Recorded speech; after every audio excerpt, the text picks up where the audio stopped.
고린도후서 5장 17절 제가 읽어드릴게요. 그런즉 누구든지 그리스도 안에 있으면 새로운 피조물이라. 이전 것은 지나갔으니 보라 새 것이 되었도다. 아멘. 오늘부터는 이제 한 10번 정도 초기의 신앙에 있어서 기쁨들을 한 10가지 정도 나누려고 합니다.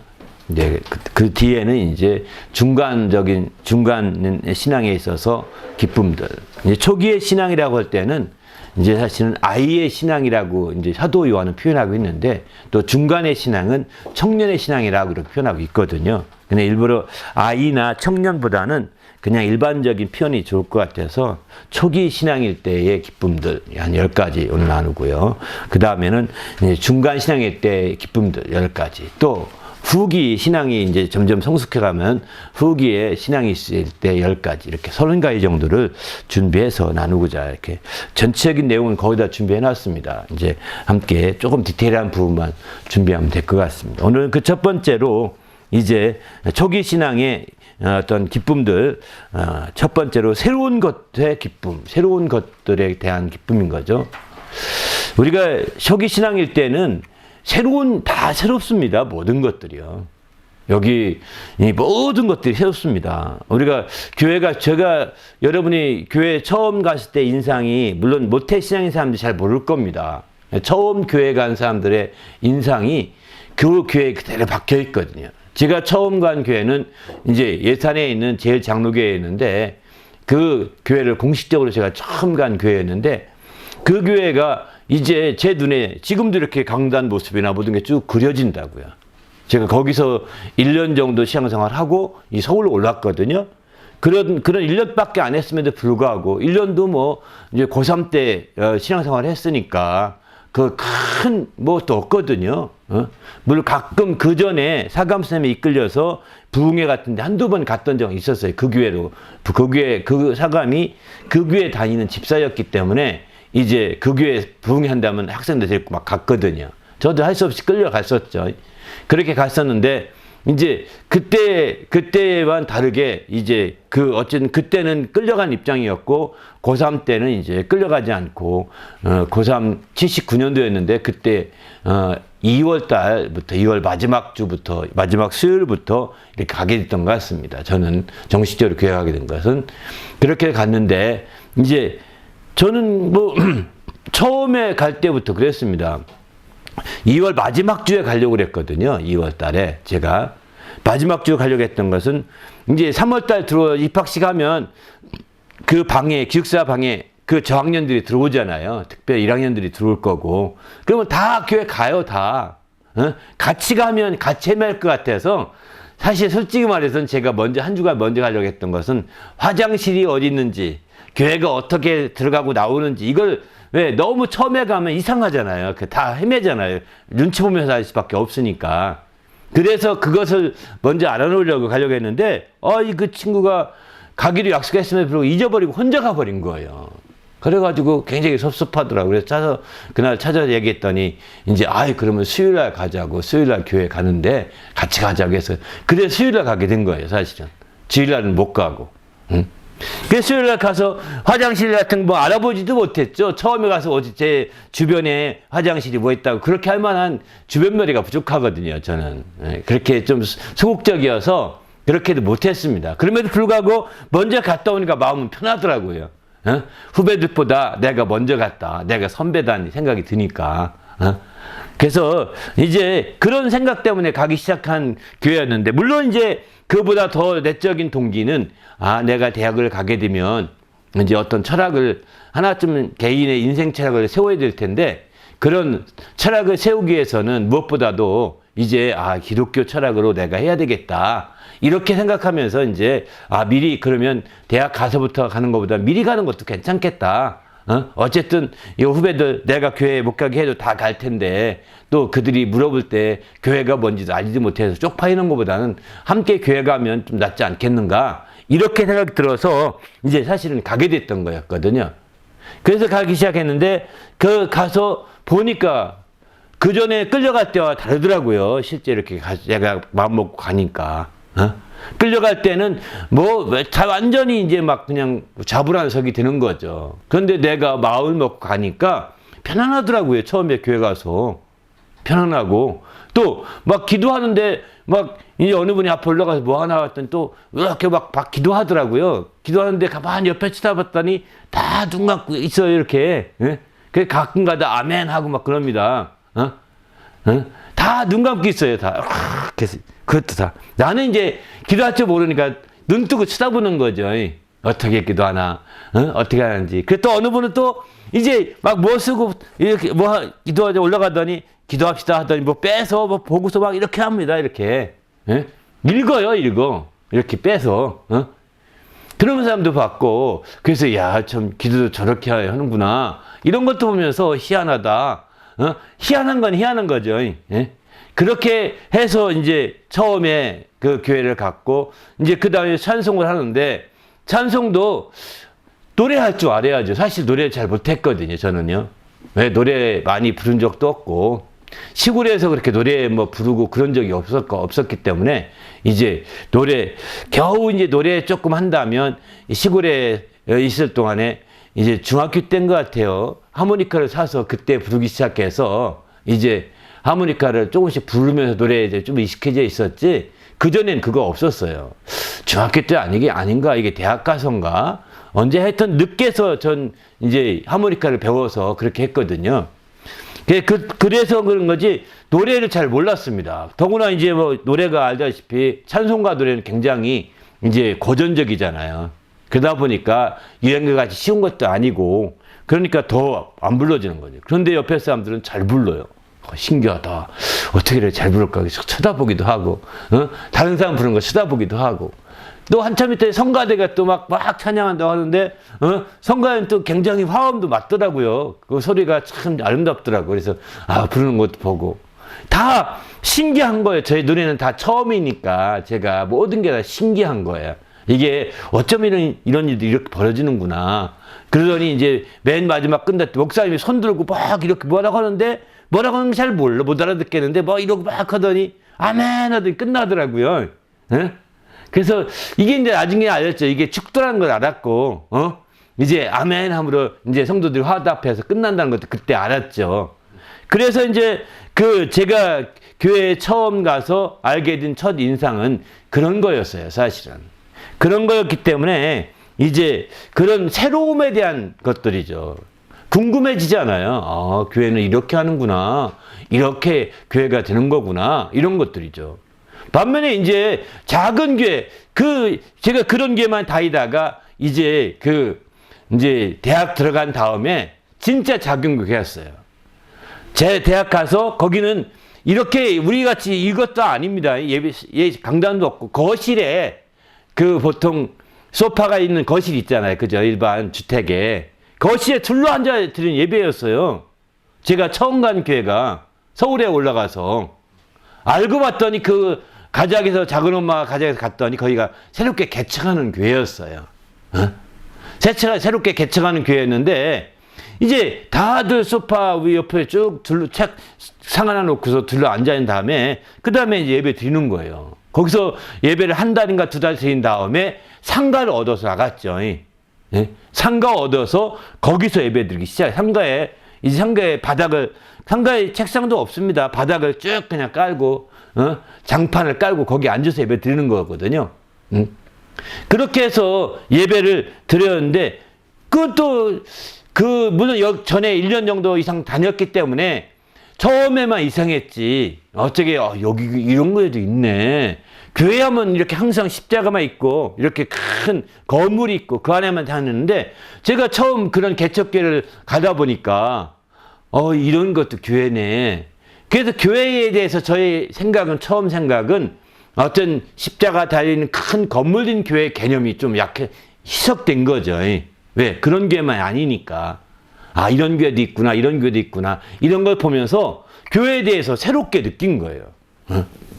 그러니까, 제가 그 교회의 그 인상이 정말 전에 다녔던 교회는 그야말로 2층으로 올라갈 때도 이렇게 쭉 둘러서 올라가거든요. 그 2층 예배당이고, 1층은 주일학교가 모이고, 2층이 예배당이건데, 예배당 밖으로 은행나무가 쫙 있는데 가을에 굉장히 예뻤어요. 은행나무, 노랗게 핀 은행나무, 그게 그 은행나무 단풍이 너무 예쁘더라고요. 그 졸릴 때마다 밖에 쳐다보는데 그 단풍이 보였을 때 참 예뻤어요. 예? 그런 교회당이었거든요. 그런데 그런 교회당만 있다가 이제 집에 와서 거실에 앉아서 이렇게 예배 드리니까 이게 교회인가? 처음에 이런 의심 반, 의구심 반 이렇게 들었죠. 이게 교회인가? 이런 것도 교회라고 해야 되는가? 그래서 좀 교회가 갸웃갸웃하면서 했는데 근데 내내 예배 드릴 순서는 엇비슷하더라고요, 보니까. 그래서 교회인가 보다. 이렇게 예배 드릴 순서가 엇비슷해서 이제 왜 똑같은 장로교회니까 새로 나간 교회는 서울에서 하는 교회는 고신측 교회였고 이쪽은 장로교 합동측 교회였거든요. 장로교 중에서도. 예산에 처음 다닐 때는 합정측 교회였고 이제 고신측 교회, 장로교 고신측 교회를 갔는데 그렇게 해서 예배를 드려서 거기는 한 10명 내외 이렇게 모여서 처음 드렸던 것 같아요. 청년은 뭐 저 한 명밖에 없었고 신학생이 한 명 있었고 이렇게 청년 둘로 이제 청년이었던 거죠. 그래서 그렇게 시작한 이제 교회였었는데 여하튼 제가 겪었던 두 교회, 그 가장 인상 깊게 남았던 두 교회의 모습이에요. 다른 건 뭐 이제 이런 모습, 저런 모습 다양하게 있지만 제가 겪었던 첫 번째, 두 번째 교회의 모습이었거든요. 그런 모습을 보면서 잊을 수 없는 교회의 모습인데 이제 정말 새로운 거예요, 다. 여러분도 마찬가지일 거라 생각합니다. 교회 처음 나갔을 때, 어느 교회든 처음 나갔을 때 그 새로움 때문에 아마 교회 처음 나가서 넋놓고 잠자는 사람 없을 겁니다. 교회 나가서 처음 가서 좋은 사람은 없을 거예요. 왜냐하면 좋을 수가 없어요. 새로우니까.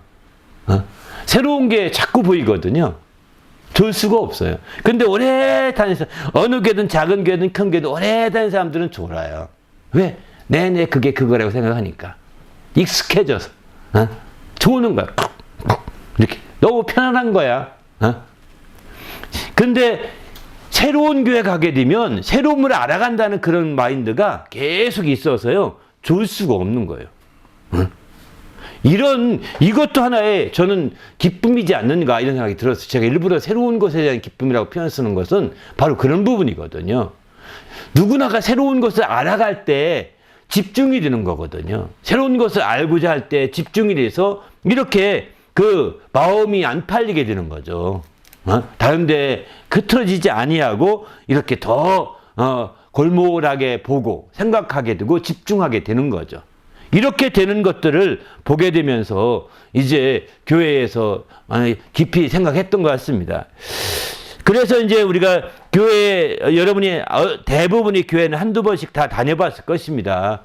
단순하게 교회라고 하는 그런 것보다는 교회의 어떤 그 특성이나 이런 것들을 보고서 처음에 이해하기보다는 교회 모습이 크게 인상 깊게 남을 수밖에 없는 거거든요. 첫 모습이. 예. 그래서 그런 모습들을 여러분이 잘 안내해주고 이끌어줄 필요가 있습니다. 그래서 예를 든다면 이제 처음에 제가 다녔던 그 두 교회는 대부분이 사회를 봤습니다. 사회를. 다음은 아무개 장로님이나 기도하시겠습니다. 다음은 몇 장 찬송하겠습니다. 이런 식으로 사회를 보면서 쭉 나가거든요. 근데 저희 교회는 그런 사회를 안 보잖아요. 무언 사회를 원칙으로 하다 보니까 가능하면 말을 최소한도로 하고 사회를 번나가거든요. 이렇게 하는 이유가 뭐냐? 이게 아마 처음 우리 교회 왔을 때 느끼는 첫 인상이 여기는 사회도 없이 그냥 혼자서 막 촉촉촉촉 나가네. 이게 아마 가장 크게 느끼는 부딪혀오는 첫 번째 인상일 것 같아요. 다른 뭐 외형적인 건 두 번째더라도. 근데 그런 부분에 대해서 설명이 필요한 거예요. 그 처음 왔을 때 우리 교회는요 이제 무언 사회를 원칙으로 하거든요. 그래서 아마 미리 찬송가나 이런 거 다 펴놓고 준비하셔야 예배 드릴 때 혼란스럽지 않을 거예요. 이렇게 미리 얘기해주고 찬송가라든가 이런 거 펴놓을 수 있도록 미리 해주고 안내 가이드 같은 게 꼭 필요합니다. 그러면 훨씬 쉬운데 그렇게 가이드가 없으면 혼자 와가지고 허둥지둥 대고 막 그럴 거래요. 뭐야 지금 뭐 하나 했더니 벌써 그 다음 이거네? 또 그 다음에 막 이렇게 막 넘어가 버리네. 막 넘어가네. 이러거든요. 그러니까 이런 것들에 대해서 교회에 처음 왔을 때 시간 5분이라도 있더라도 5분만이라도 그렇게 안내해 주는 것이 필요하다는 거예요. 그런 안내를 대부분이 안 해주고 무조건 데려와서 앉혀놓고 이렇게 있다 보면 첫 인상이 좋으면 남는데 안 좋으면 안 올 수 있는 확률이 높아지거든요. 그러니까 그래서 교회를 인도할 때마다 늘 자기가 드리고 있는 교회는 어떤 특징이 있는지, 어떤 것을 느낄 수 있는 이거를 미리 조금씩 언질해 주는 것이 굉장히 필요합니다. 이해되시죠? 왜냐하면 다 새롭기 때문에 그런 거예요. 그게 새로운 그것이 자기의 기쁨으로 다가오면 좋은데, 그거보다는 판단거리가 될 수가 있거든요. 이게 판단거리가 안 되도록 기쁨이 되게 하려면, 그렇게 하면 장점이 있겠구나. 그 장점이 이거구나. 이게 그런 장점이구나. 이런 식으로 이렇게 가이드가 되면 이제 오히려 판단거리가 되기 전에 기쁨이 될 수 있는 길이 열리는 거죠. 전 그래서 이런 새로운 분들을 위해서 누구든 간에 새로운 분들이 오시면 먼저 예배 드리기 앞서 잠깐 쫓아가서 한 1, 2분이라도 가이드 해주고 안내해 주시길 부탁드립니다. 왜? 다 새로워서 그런 거예요. 우리 교회는 다른 교회 좀 새롭죠. 그쵸? 예? 형제, 그렇지 않아요? 그죠? 이 새로운 것들을 미리 안내 안 해주면 안내 받고 왔나요? 안 받았을 거예요. 아마 10중 8구는. 그러니까 안내 안 받고 왔을 때는 이게 처음에는 당황스럽게 느낄 수도 있다고요. 당황스럽게. 그러나 이 당황스러움이 부담으로 작용되면 안 오는 거거든요. 이해되시죠? 당황스러움이 부담이 아니라 그래도 새롭네, 신선하네 이러면 올 수 있어요. 그죠? 부담이 안 되게 미리 여러분들이 누가 오든 간에 정말 이제 가서 안내해 주는 게 꼭 필요합니다. 할렐루야. 그게 한번 여러분이 그러면 그 사람의 기쁨을 더해줄 수 있다는 거예요. 우리 교회는 교회마다 조금 다른데 우리 교회는 이게 달라요. 아마 첫 예배 될 때 이게 아마 가장 느낄 거예요. 그래서 이제 가능한 한 목사님이 말을 적게 하고 이렇게 이끌어 가거든요. 그러니까 미리 순서를 봐놓으셨다가 먼저 준비하고 임하셔야 될 것 같다고. 대부분이 이렇게 왜 PPT를 다 띄워주긴 하지만 그랬지라도 한번 미리 준비하고 순서를 봐두고 이렇게 미리 해주면 훨씬 예배 드릴 때 편하실 거라고. 저는 요 조언은 이게 요 정도 얘기는요 5분도 안 걸립니다. 2분도 안 걸립니다. 그런 가이드가 필요합니다. 저는 꼭 좀 제가 일단 초기 단계의 기쁨을 얘기하면서 그런 기쁨을 빼앗기지 않게 하려면 이런 가이드를 해줘야 되겠다 생각이 들어서 하나하나 이제 말씀을 드리려고 하는 겁니다. 두 번째는 이제 교회에 대한 것도 새롭지만 두 번째는 예수에 대한 얘기 처음 들을지도 모릅니다. 예수에 대해서. 저 예수는 우리가 알다시피 이제 학교에서 배웠으면 4대 성인이라는 거 다 알잖아요. 그죠? 세상에 4대 성인 중에, 세계 4대 성인 중에 예수가 들어간다는 거, 기독교 창시자로. 이거는 기본적으로 알아서 아마 대부분이 그 정도는 아는데, 그래서 나오는데, 교회가, 기독교, 대개 예수교회라고 하지 않고 기독교회라고 그러거든요? 기독교회라고 하는데, 기독교에 와서 예수 얘기할 줄 알았지만, 예수가 이렇게 반복될 줄은 몰랐을 거예요. 저도 그랬거든요. 기독교회라고 해서 기독이 뭐지? 이렇게 하고 갔었는데, 그것도 이제 기독이라는 것은 우리가 알다시피 그리스도라고 하는, 헬라어로 그리스도라고 하는 표현을 한문으로 쓰면 기독이거든요. 그리스도를 한문으로 음역해서 그대로 쓰면 그리스도입니다. 그리스도를 기독이라고 씁니다. 한문으로. 그래서 그리스도 교회를 기독교회라고 하는 겁니다. 반면에 이제 예수 교회라고 하는데 옛날에 한문을 쓸 때 예수를 야소라고 썼다고 그래요. 야소교회. 한문으로 쓰면 야소교회 이런다고요. 근데 야소는 예수라는 것은 뭐해서 그냥 예수라는 걸 계속 씁니다. 반면에 이제 그리스도 교회라고는 그 기독교회라고 한문으로 쓰기 시작한 한문에 기독교회를 쓰는 거죠, 그대로. 그러다 보니까 이제 얘기하는데, 교회 나가면서 기독교회, 무슨 장로교회, 또는 감리교회, 또는 침례교회, 또는 이렇게 교회는 얘기 듣지만, 예수교회, 이런 얘기는 처음 들을 거예요, 그죠? 예수교회. 또 이 기독교회, 장로교회, 감리교회 이렇게 다 기독교라고는 들었지만 예수교회라고는 안 하거든요. 사실 기독교회나 예수교회는 똑같은 표현입니다. 그리스도 교회나 예수 교회나 똑같이 다 한 교회예요. 다르게 부를 뿐이거든요. 같은 교회인데 그게 분파에 따라서 감리교나 장리교나 침례교나 또는 뭐 순복음교회냐 뭐 이렇게 다른 것뿐이죠. 우리 교회는 침례교회이고요. 그런데 이러다 보니까 이게 그 교단 명칭이 앞서서 보니까 교회가도 그런 예수라는 개념보다는 어떤 교단 얘기만 우선적으로 듣고 가다 보니까 이제 예수라는 개념을 그저 그 깊이 생각지 않고 갔는데 그저 예수 얘기가 계속 된다고요. 물론 요즘에 어느 세속화된 교회에서는 예수 얘기를 거의 하지 않는다고 얘기합니다. 그리고 사회 얘기를 많이 한다고 그러거든요. 그런 교회도 있어요, 사실은. 그러나 이제 사실은 예수 얘기가 중심이 돼야 정상적인 교회라고 볼 수 있는 거죠. 예수교회요, 기독교회이기 때문에. 네. 그런데 이제 그럼에도 불구하고 그게 익숙치가 않은 거예요. 처음 갔을 때. 익숙치 않아서 왜 이렇게 예수 얘기를 많이 하나? 전 처음에 이렇게 많이 들었어요. 왜 이렇게 예수 얘기를 많이 하지? 예수. 저렇게 얘기해야 되나? 막 할 얘기도 많을 텐데. 네? 이러면서 이제 사실 마음속에 이렇게 쭉 생각을 했던 것이 있었었는데, 바로 그런 측면에서 우리가 이제 그 예수에 대한 얘기를 들을 것이 예고하면서 아마 모르긴 몰라도 한번 언질해 줄 필요가 새로 오신 분이 있으면 아마 오늘 설교 들으면서 제목 보면 당신들은 아마 처음 오래 다닌 분들은 제목만 봐도 알잖아요. 설교 어떤 내용일지, 그죠? 오늘은 아마 예수에 대해서 많이 얘기하실 거예요. 예수에 대한 궁금증을 가지고 한번 설교를 들어보시면 굉장히 좋을 거라고. 또 주보에 그 대충의 얘기도 써 있고 그러니까요.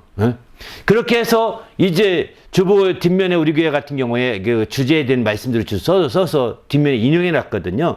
이런 얘기, 뒷면의 말씀을 먼저 읽어보고 계시면 이 말씀을 많이 증거될 거라고, 이런 말씀 중심으로 이렇게 해주면 훨씬 쉬운데, 그런 어떤 가이드가 없이 무조건 막 듣다 보면 예수 또 예수 지겹다 예수 이런다니까요. 이게 부담으로 느껴지는 거예요. 그런 얘기 들고 예수에 대해 관심을 갖고 들려가면 괜찮은데 아니면 부담이 되는 거죠. 그러면 그 교회 와서의 기쁨을, 새로운 기쁨을 못 느끼게 된다는 거예요. 조금만 가이드 해줘도 그게 기쁨이 될 수 있는 좋은 기회가 되는데 그런 가이드가 안 되니까 이런 어려움이 있는 거죠. 그래서 이런 부분에서 세 번째는 이제 세상이라는 표현을 많이 하게 됩니다.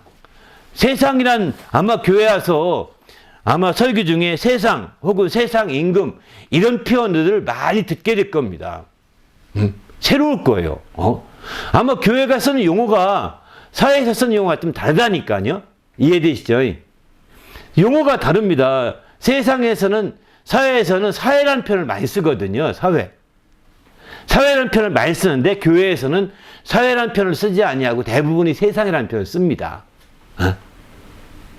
그래서 저도 가서 교회 세상에 막 이렇게 그 세상에 살 때는 이렇게 살아야 합니다. 막 세상에 나갔을 때는 이렇게 해야 합니다. 세상이 뭐지? 뭐 대충 감은 잡죠. 근데 그게 안 다가오는 거예요. 안 다가오는 거예요. 그는 이제 교회에 들면서 세상에 대해서 이렇게 교회는 얘기하는구나. 이걸 이제 하나씩 둘씩 여러 번 들으면서 세상에 대한 것들을 이렇게 알아가게 되는구나. 이걸 배우게 되는 거죠. 그래서 세상 임금이 있다고, 세상에 임금이 있다고도 한참 지나다 보면 배우게 될 겁니다. 세상의 임금은 대통령이 아닙니다. 세상의 임금은 어떤 유엔 사무총장도 아닙니다. 세상의 임금은 다르죠. 그래서 여기 세상을 이렇게 구분 지은 것은 요한복음 18장에 보면 예수께서 이런 말씀하시거든요. 빌라도에게 말하되 내 나라는 이 세상에 속한 것이 아니니라. 만일 내 나라가 이 세상에 속한 것이었더라면 내 종들이 싸워 나로 유대인들에게 넘겨지지 않게 하였으리라. 이제 내 나라는 여기에 속한 것이 아니니라. 빌라도가 이르되 그러면 네가 왕이냐? 예수께서 대답하시되 네 말과 같이 내가 왕이니라. 내가 이를 위하여 태어났으며 이를 위하여 세상에 왔나니 곧 진리에 대하여 증언하려 함이로라. 이렇게 말씀해요. 그러니까 예수님의 이 말씀이 처음엔 이해가 안 됩니다. 이런 말씀들이. 우리가 세상을 어때 사회로만 알게 되면 이해가 안 되는 거예요. 그런데 예수님의 이런 말씀들을 자꾸 듣게 되면서, 아, 예수님은 이 세상에 속한, 이 사회에 속한 얘기를 하고 있는 것이 아니구나. 또 다른 세상을 얘기하고 있는 거구나. 우리가 눈에 보이는 세상을 사회라고 표현하거든요. 눈에 보이는 세상이 아닌 또 다른 세상을 예수님이 얘기하고 있는 거구나. 예수님은 또 다른 세상의 왕이시지 눈에 보이는 세상의 왕이 아니구나. 이것을 이제 성경을 통해 깨닫게 되는 거죠. 여러분이 아마 요것까지는 몰라도 처음에 이제 교회 가서 알게 되는 것은, 아, 세상에 대해서 이렇게 많이 얘기하시네. 이 정도는 알게 될 겁니다. 세상에 대해서 굉장히 사회를 객관적으로 표현하는구나. 요 정도까지 알 수도 있을 것입니다. 사회를 객관적으로 세상이라고 제3의 어떤 세계같이 이렇게 표현하고 있는 거죠. 이런 표현들을 보면서 세상에 대한 교회의 신앙의 관점이 다르구나. 사회라고 보는 것과 다르게 얘기하는 거구나. 성경에 사회라는 단어는 거의 안 나옵니다. 우리가 많이 쓰는 이 세상에서 사회라고 쓰는 그 단어는 거의 안 쓰거든요. 그만큼 차이가 있는 거죠. 네 번째, 여러분이 또 교회 가서 새롭게 알게 되는 것이 죄일 겁니다. 내가 얼마나 큰 죄인인지는 두 번째입니다. 죄에 대해서 무조건 많이 듣는 거예요.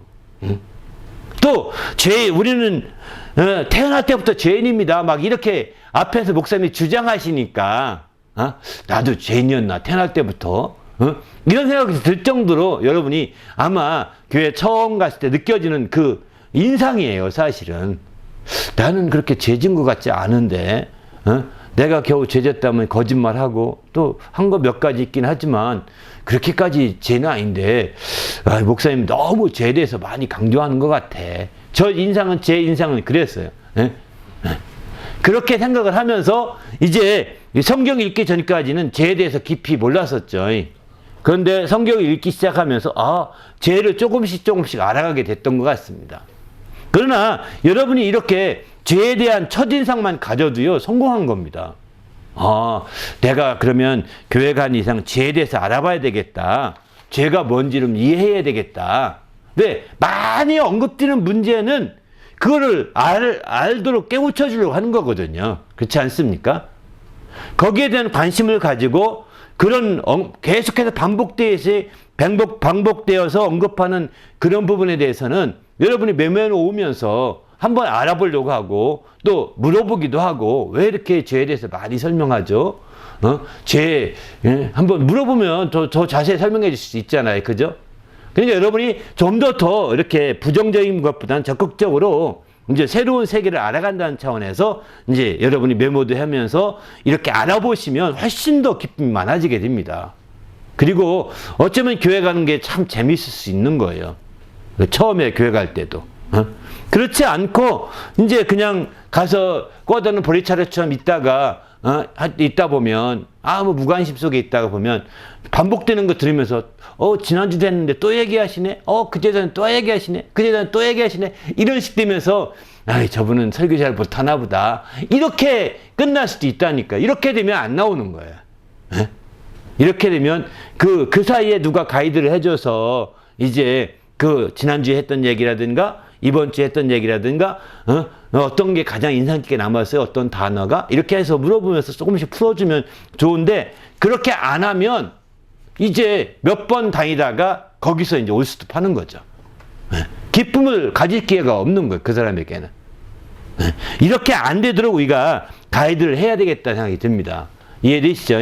이런 부분이 꼭 필요한 것 같습니다. 이게 새로운 초기의 신앙일수록 이런 다 새로워요. 새롭지 않은 게 아무것도 없어요. 새롭지 않은 게 아무것도 없다. 다 새로운 겁니다.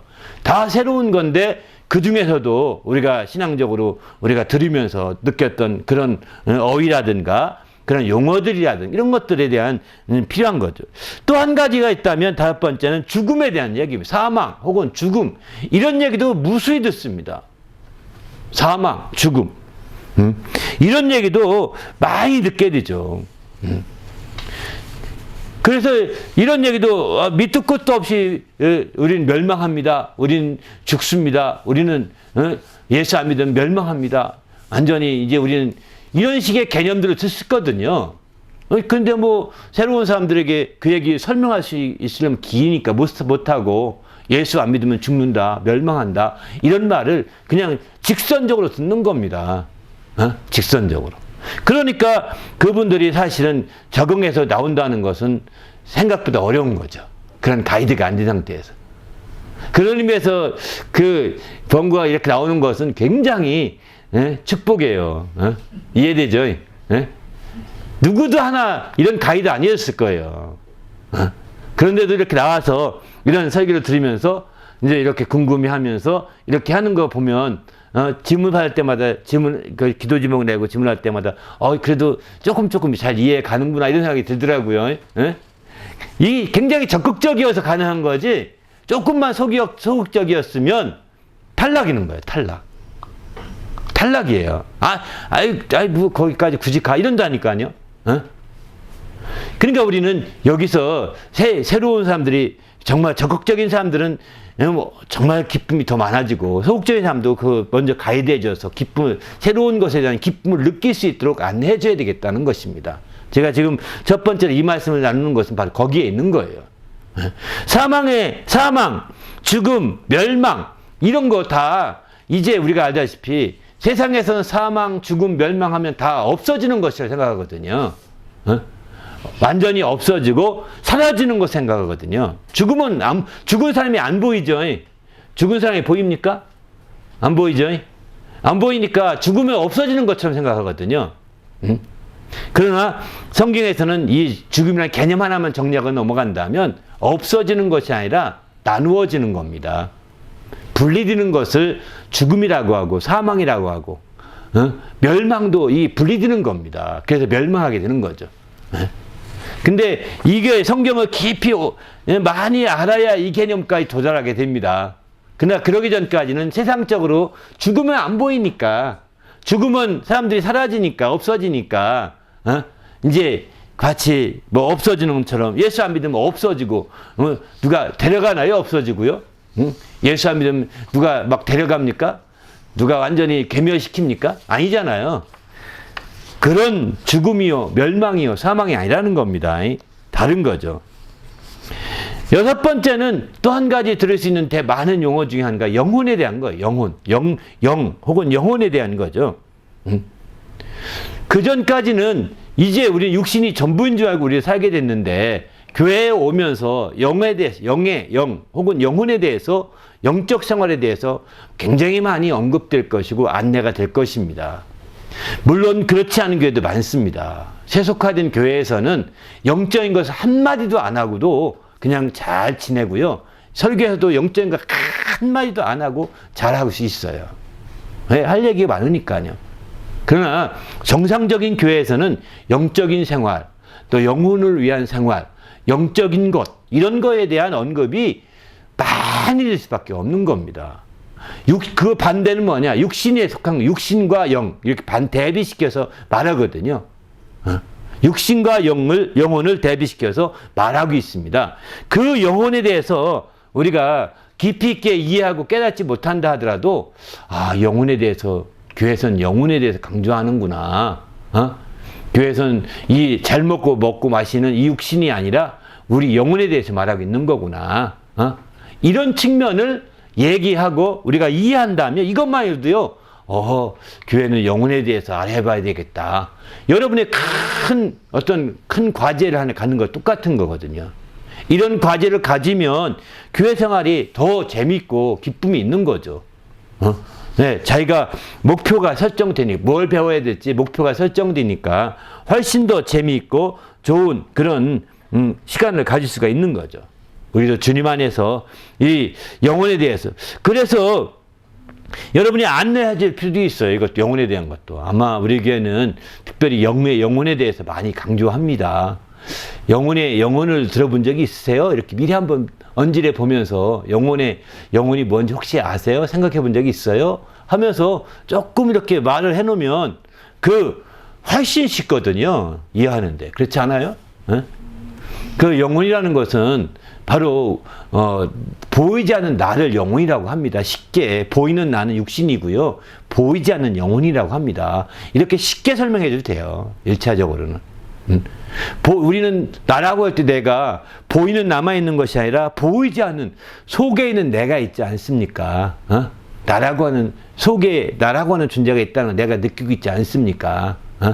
아마 그게 꿈을 꾸면 아실 거라고. 몸은 분명히 자고 있는데 내 꿈속에서는 막 내가 뛰어다니고 하는데 꿈을 꿀 수 있는 나, 이게 바로 영혼이라고 볼 수 있는 거죠. 쉽게 설명할 수, 이 정도만 얘기해줘도 교회에서는 이 영혼에 초점 둔 그런 가이드가 됩니다. 그렇게 초점을 두고 이해하려고 하시면 훨씬 더 잘 이해할 수 있을 거예요 하면서 조금 얘기할 틈만 있으면 그렇게 얘기해 주는 거죠. 그리고 또 이제 그런 설교를 통해서 들었던 얘기 있으면 설교 끝나고 나면 또 물어보고요. 이렇게 해서 얘기도 해주고.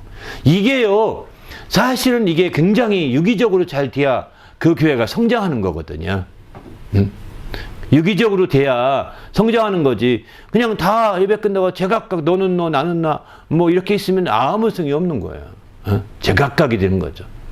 거기서 용기 내서 오늘 궁금한 게 있는데요. 이렇게 질문할 새신자가 아무도 없습니다. 없어요. 그런 거 하나라도 알고 이렇게 넘어가면 좋은데, 그러니까 새신자의 새로운 것에는 기쁨이 없는 거죠. 그런 가운데서 이제 교회에서 탈락해 가는 겁니다. 하여튼 영혼에 대해서도 여러분이 조금씩 알려주고 또 깨달아 갈 수 있도록 부탁을 드립니다. 할렐루야. 또 마지막 7번째는 저는 천국에 대한 얘기도 꼭 좀 한번 언급하고 싶습니다. 새로운 것, 천국. 천국에 대해서 아마 교회 나오기 전까지 천국에 대해서 상상도 안 했을 것입니다. 천국에 대해 상상도 안 했을 거예요. 내가 죽으면 천국 가나? 이런 상상 안 하죠. 그런데 교회에서는 유난히 천국에 대한 얘기하고 또 영생에 대해서 얘기하고 이러거든요. 그런 얘기가 아무 생각이 없이 왔던 그 사람에게 그런 얘기가 어떻게 들리겠습니까? 허공에 외친 소리면 들릴 수 있는 거거든요. 정말 허무맹랑한 소리 같이 들릴 수가 있는 거거든요. 이걸 어떻게 우리가 이런 얘기들을 이제 새로운 분들이 기쁨으로 알아가는 기쁨.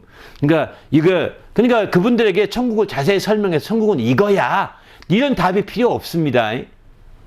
새 신자에게 천국은 이거야, 천국은 A야, B야, C야, 이런 설명해 주라는 게 아닙니다. 영혼은 A야, B야, C야, 이렇게 해주라는 거. 이거 해도 못 알아들어요. 맞아. 천국에 대해서 그냥 알아보려고만 해봐. 그러면 그런 정도만 되는 거거든요. 정말 우리가 바로 이 세상은, 사는 세상을 지금 이재금자 써서 이 세상을 금생이라고 표현하는데, 바로 다음에 오는 세상을 내세라고 표현한다. 올레자 서 내세. 내세, 바로 우리가 알다시피 이제 육신에 있으면 이 땅에 살지만 우리 영혼을 위해서는 내세가 있다. 영혼을 위해서는 내세가 있는 거다. 그 내세에 들어갈 나라를 천국이라고 한다. 이런 설명은요, 한참 지나서 그가 새신자격을 다 받은 이후에나 가능할 겁니다.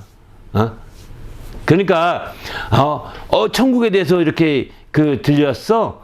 너 잘 들었다. 천국에서 들렸다는 자체가 진짜 잘한 거다. 근데 아직 내가 설명을 모를 거야. 그냥 천국에 대해서 네가 알아보려고만 해봐. 천국도 알고 싶다고, 천국을 알게 해달라고 이렇게 기도도 같이 해보고, 그런 정도만으로 충분하거든요.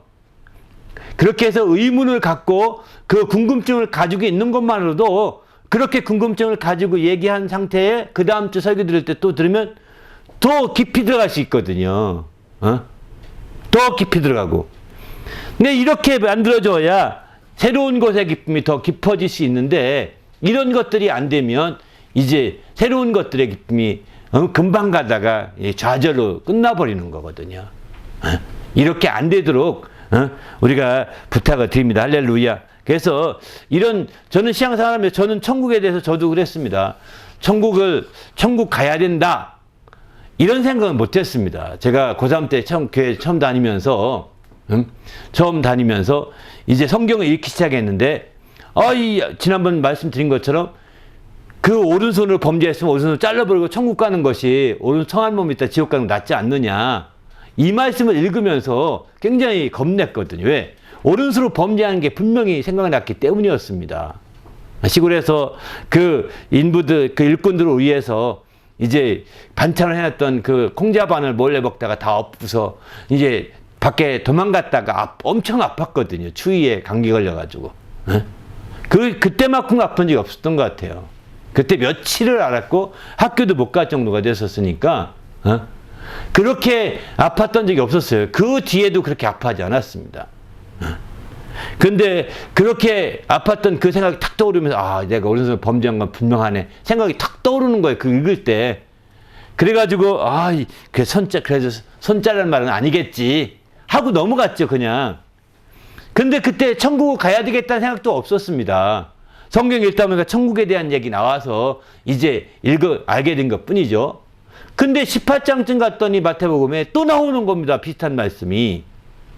그래서 더 이상 가면 안 되겠다. 나 이거 손 잘려야 될지 모르겠다. 천국 있으면 천국은 가야 되지 않겠나. 천국이 있는지 없는지 모르지만 있다면 천국 가야지. 내가 교회도 다니기 시작했는데 그러면 천국 가려면 나는 범죄했으면 어떻게 손 잘라버려야 되겠네. 안 되겠네. 여기까지 이러니까 성경이니까 두렵더라고요. 그래가지고 성경을 아예 안 읽고 이제 접었던 거 기억이 나거든요.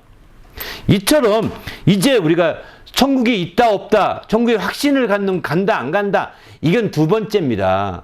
천국에 대해서 여러분 개념만 가지고 있어도 굉장히 중요한 거거든요. 이것만 가지고 있어도 그 다음 알 수 있는, 그 다음에 갈 수 있는, 그 다음에 찾을 수 있는, 그 다음으로 발전될 수 있는 좋은 계기가 되는 거거든요. 그런 것들 중에 지금까지 7가지 말씀드린 거예요. 영혼에 대한 것도 그런 것이고, 또 뿐만 아니라 죽음에 대한 것도 그런 것이고, 죄에 대한 것도 그런 것이고, 다 이런 거죠. 이런 것들이 다 이제 정말 그 7가지가 다 이와 같이 똑같은 겁니다. 예수에 대한 것도 세상에 가졌던 개념과 생각해 볼 때 마찬가지예요. 예수를 고차원적으로 하나님의 아들이시라고는 외워야 돼, 아니면 안 돼, 이렇게 주입식이 필요하지 않습니다. 주입식이 예수가 누군지 알아봐야 돼. 예수가 누군지 알아야 되거든. 네가 의문을 가지고 예수가 누군지 알게 좀 해주세요. 이런 기도를 내가 한번 해봐봐. 그러면 이제 어느 날 자꾸 예수를 들으면서 내가 궁금증을 가지고 있기 때문에 답을 얻을 수 있는 기회가 있거든요. 교회가 뭔지도 알아봐야 돼 하면서 교회에 대해서도 이해하면서 이렇게 하면 그가 더 새로운 것에 대한 기쁨을 더 배가시킬 수 있는 기회가 생긴다는 겁니다. 저는 사실은 교회에 대해서는 굉장히 적극적이었고, 또 그 전까지는 교회에 대해서는 굉장히 부정적이어서 아주 반대했지만, 이왕이 교회 한번 나가기 시작한 다음부터는 마음을 열고 나갔기 때문에 적극적이었어요. 그래서 웬만하면 교회에 대해서 부정적으로는 작용하지 않았습니다. 다 적극적으로 작용됐고, 새로운 것으로 알아가는 기쁨이 많았었죠. 교회 화장실도 이렇게 생겼네. 사실 이렇게까지 느꼈을 정도였으니까요. 그만큼 우리가 새롭고, 교회 마당도 아주 예뻤거든요. 교회 마당도. 그게 크진 않았지만, 그 2층에 내려온 난간이 굉장히 예뻤었어요. 그런 모습들만 보더라도, 역시 교회는 다르다. 세상의 건물과 다르네. 세상에 그런 건물은 별로 없었거든요. 그런 것만으로도 저는 교회에 대해서 첫 인상이 저에게는 굉장히 좋은 인상이었고, 좋은, 그 기쁨을 가지고 시작한 거죠. 근데 이렇게 다 그렇지 않다는 겁니다. 누군가 인도받아서 온 사람들에게는 전부 그렇지 아니하고, 또 그 인도하신 분이 그거에 대해서 가이드 잘해주면 좋지만, 안 해주게 되면 그런 것들이 이제 오히려 몇 번 나오다 끝나는 이유 중에 한 가지가 다 그런 이유도 있을 수 있다는 거죠. 그래서 계속해서 새로운 것을 알아가는 기쁨을 가질 수 있도록 먼저 이렇게 정답을 말하는 것이 아닙니다. 정답이 필요 없. 정답 말해도 그 사람 못 알아듣습니다. 새신자는. 정답 말해도 못 알아들으니까 그 주변 얘기, 나도 그랬어 하면서 그가 궁금해하면 나도 그랬어, 나도 그게 궁금했는데 나중에 깨닫게 될 수 있을 거야. 한번 조금 더 같이 한번 기도도 해보자. 이렇게 하면 좋죠. 이렇게 해서 이끌어주면 굉장히 새로운 것에 대한 기쁨이 더 커지게 된다는 겁니다. 이런 기쁨이 되면 교회가 훨씬 더 정착하는데, 교회생활 하는데 훨씬 더 유익하고 유리한 신앙생활을 할 수 있는 거거든요. 우리 모두가 그렇게 만들어갈 수 있기를 예수님의 이름으로 부탁을 드립니다. 할렐루야. 함께 기도할 때 하나님, 정말 내가 교회에 와서 새로운 것을 아는 기쁨이 있게 해달라고, 새로운 것들을 느끼고 깨닫는 기쁨이 되도록 인도해 달라고, 새로운 것들에 대해서 확실히 알고 그것을 통해서 우리 영혼이 정말 그 기쁨, 신앙의 기쁨이 조금씩 더 커져갈 수 있도록 인도해 달라고, 이렇게 함께 기도하도록 하겠습니다.